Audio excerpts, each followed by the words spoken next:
Hello, this is Ron Paul with your weekly update for Monday, May 14th. Back in 2008 presidential race, I explained to then candidate Rudy Giuliani the concept of blowback.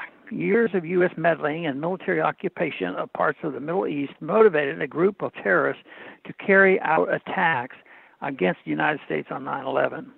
They didn't do it because we are so rich and so free, as the neocons would have us believe. They came over here because we had been killing Muslims over there for decades. How do we know this? Well, they told us. Osama bin Laden made it clear why al-Qaeda sought to attack the United States. They didn't like the U.S. taking sides in the Israeli-Palestine conflict, and they didn't like U.S. troops on their holy land.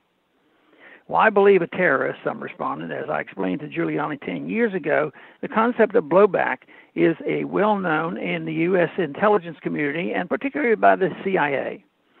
Unfortunately, it is clear that Giuliani never really understood what I was trying to tell him. Like the rest of the neocons, he either doesn't get it or doesn't want to get it. In a recent speech to the MEK, a violent Islamic Marxist cult that spent 2 decades on the U.S. terror watch list, Giuliani promised that the Trump administration had made regime change a priority for Iran.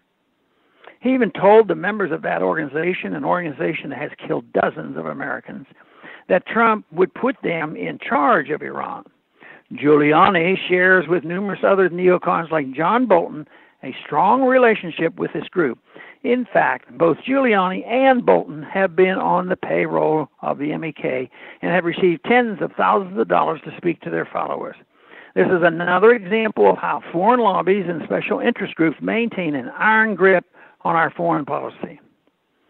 Does anyone really think Iran will be better off if Trump puts a bunch of former terrorists in charge of the country? How did that work in Libya? It really is easy to dismiss the bombastic Giuliani as he speaks to his financial benefactors in the MEK. Unfortunately, however, Giuliani's claims were confirmed late last week when the Washington Free Beacon published a 3-page policy paper being circulated among National Security Council officials containing plans to spark regime change in Iran. The paper suggests that the U.S. focus on Iran's many ethnic minority groups to spark unrest and the eventual overthrow of the government. This is virtually the same roadmap that the U.S. has followed in Iraq, Libya, Syria, and so on. The results have been unmitigated disaster after disaster.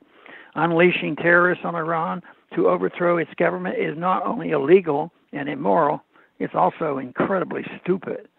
We know from 9/11 that blowback is real, even if Giuliani and the neocons refuse to understand it. Iran does not threaten the United States. Unlike the Washington's Arab allies in the region, Iran actually holds reasonably democratic election and has a Western-oriented, educated, and very young population. Why not open up to Iran with massive amounts of trade and other contacts? Does anyone, except for the neocons, really believe it is better to unleash terrorists on a population than to engage them in trade and travel? We need to worry about blowback from President Trump's fully neoconized Middle East policy. That's the real threat. Thanks for calling this update. The new update is placed on this number, 888-322-1414 every Sunday.